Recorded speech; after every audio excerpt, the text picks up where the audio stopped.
and I just wanted to thank everyone for coming out today to our grand opening here in Oregon. I especially want to thank Jason Plummer and all the local candidates and elected officials that chose to come and enjoy our opening with us, and I hope everybody enjoyed, and we enjoyed having them here. Hi, I'm Stacy Flanagan. I'm the chairman of the Ogle County Republican Presidential Committee, and we're having our grand opening today to introduce all of our candidates to the general public. And Jason Plummer will be here today shortly. He should be arriving any minute. And I'd like to thank Zach Oatmans and all the young Ogle County Republicans. They went way out of their way to get this headquarters ready and really did a lot of advertisement for it to get Jason Plummer here. So thank you, Ogle County Young Republicans and the Illinois Conservatives. Marty Tipper. I'm the Ogle County Circuit Court Clerk. I'm going to be retiring here in a month or so, and I'm in the process of running for the Ogle County Board. Our Ogle County Board oversees the expenditures of the county, and I think we need to tighten up our fiscal belt as it is.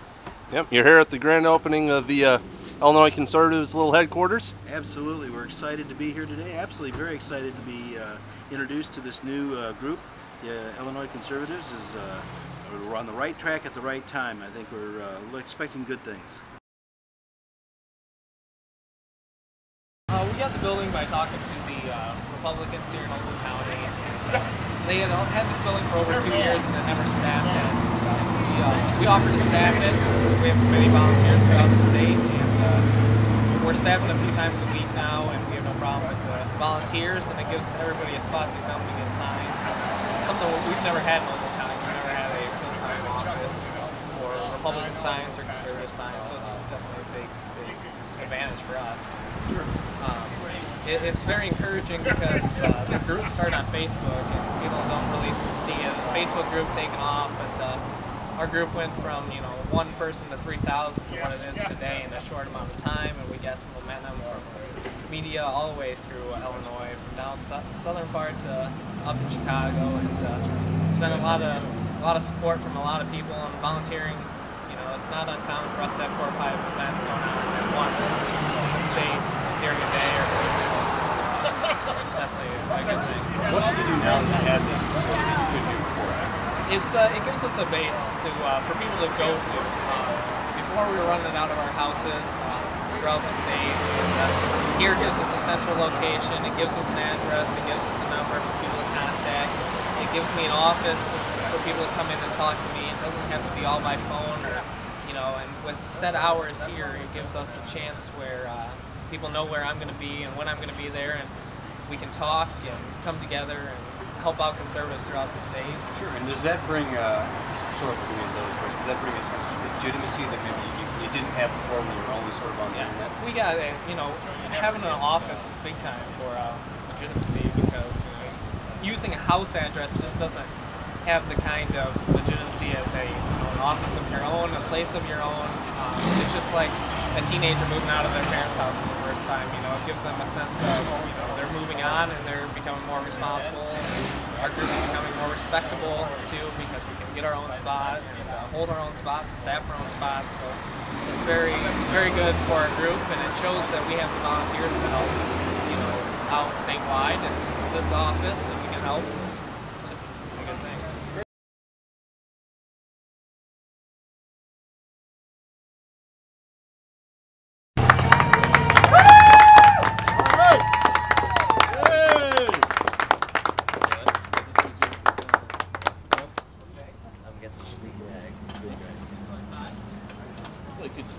Welcome. Good to see you. Good to be here. How are you doing? You doing okay? How you doing? Good to see you. How you doing? Good to see you. How you doing? Welcome to Oregon. Good to be here. Good to be here. How you doing? How you doing? Good to see you. How you doing? Good to see you. Excellent. So we go in and take a look at the place. You can, or you can talk. Why don't you address everybody out here? There's a little more room. Okay. Zach? Zach running the show? Yep, Zach's running the show. He's in charge. You running the show? What? You running the show? Outside and some more. We all want to go inside and play the game. Sure. Well, do it out here. Do it out here. Yeah. If you want to say a few words for everybody out here, you're fine in the room. Yeah, no. I'll stand up here. It's better for the camera. No, I appreciate everybody coming out. I mean, I think we're, 16 or 17 days away from the election, so 2.5 weeks. 102 counties. We've been crisscrossing the counties. Been to a lot of places. People are fired up. People are excited. The polls are good, but being up 6 points or 7 points in Illinois is like being up 1 or 2 points anywhere else. I mean, we cannot take our eye off the prize, and the only poll that's going to matter is November 2nd. So really, I don't know what the closest phone banking center is. If there's not a phone banking center around here, they do the phone from home from the Illinois Victory Program. That's important. I know they're knocking on doors and they're doing precinct walks. I mean, all that stuff matters. I'm not a big fan of early voting, but we have it. Let's take advantage of it. Let's get our folks early voted so that on November 2nd we don't have to worry about them. Because with the technology we have in place with the Victory Program, we're going to know who's voted on the hour, every hour on election day. We're going to be knocking on doors, making phone calls, turning people out. So the more people that have early voted, the less we have to worry about. So, there's a huge opportunity in front of us. I was downstate a couple days ago, and Mark Kirk was there, and Bobby Schilling was there, and John Shimkus was there, and a lot of folks were there.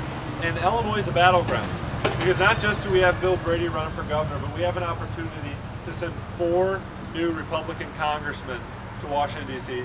We have an opportunity, we're the only folks probably in the whole country that have an opportunity to send a new Republican senator to Washington, D.C. during the lame duck session.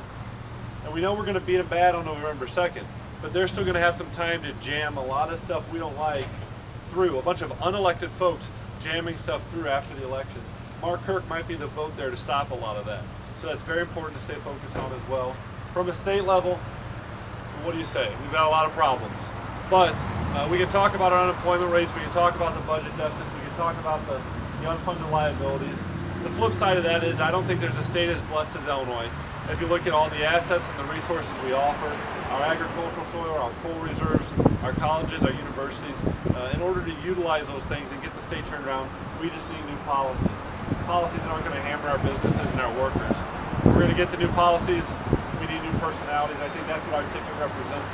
The numbers are good, so we're excited, but I mean the next 16, 17 days, we got to make sure we turn out absolutely everybody. So when you go to the Friday night football games, when you go to church, when you go to work, when you're in your neighborhood, make sure you communicate to everybody how absolutely important the election is, and make sure they understand the issues, they understand the candidates, and make sure that everybody gets to the polls. So appreciate everybody coming out. I'm happy to be here. I know you guys have been working hard on this, and I think you got better real estate than they have. So I really do appreciate everything you're doing, and go inside and see what's going on. So thank you guys. Thank you.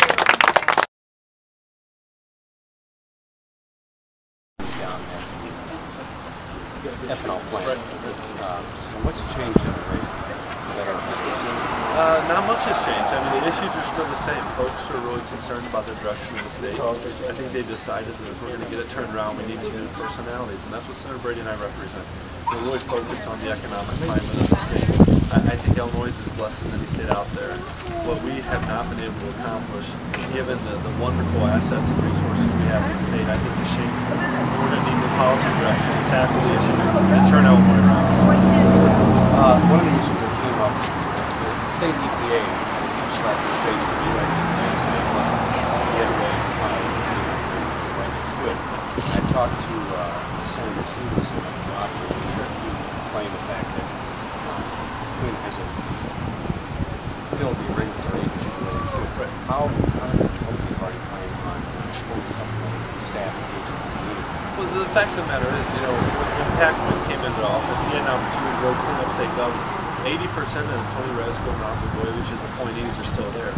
And those folks aren't always professionals or experts in the fields that they serve. I think the Republicans understand the problems, but we also believe that if the state's going to function as it should, we need to make sure the folks in state government are experts in their respective fields, and so that they don't gum up the system, and so that they can allow our private sector businesses to thrive under their guidance. Sure. The biggest thing that's still a sticking point is how do we pay out $50 million in debt and also without a Well, like Senator Brady said, we're going to have to cut the state budget. Every household, every small business in the state had to learn to live within its means. It's time the state learns to live within its means. So we're going to have to cut some of it, but we're going to have to also grow our economy. You know, a report came out from UBI a couple of weeks ago said that essentially $6 to $7 billion, one half of our budget deficit, is directly attributed to job losses since Rod Blagojevich became governor. Until we turn around the economic climate of the state, the business climate of the state, and plug those holes and bring those jobs back to Illinois, we're going to struggle to fill in the hole. But more taxes on businesses, more taxes on workers is not going to solve the problem. We have to expand our tax base. That's the way to get out of the problem. Just real quick, I would say now, but the Democrats are some state level are saying, well, Republicans are going to take access to social safety programs, the safety net program. Sure. You know, how do you preserve those, but at the same time eliminate state expenses? Absolutely, because we have to make decisions they haven't been willing to make. You know, when Pat Quinn cut $1.3 billion from education, he took that money away from the kids and the classrooms. When Bill Brady talked about making cuts, he wants to cut the bureaucracy that we all know exists in the state government. The fact of the matter is, there are no sacred cows in state government, according to Bill Brady. Pat Quinn has too many friends, too many political supporters, real powerful positions. Those are the folks that need to be targeted, not the folks on the front lines, not the state workers who are in the trenches on a day-to-day basis fighting.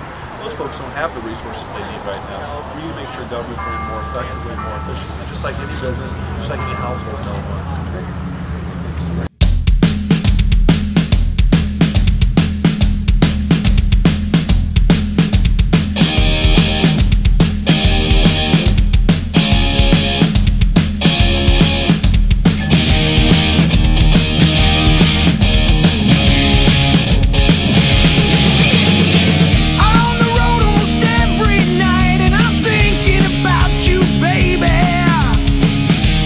Streets and the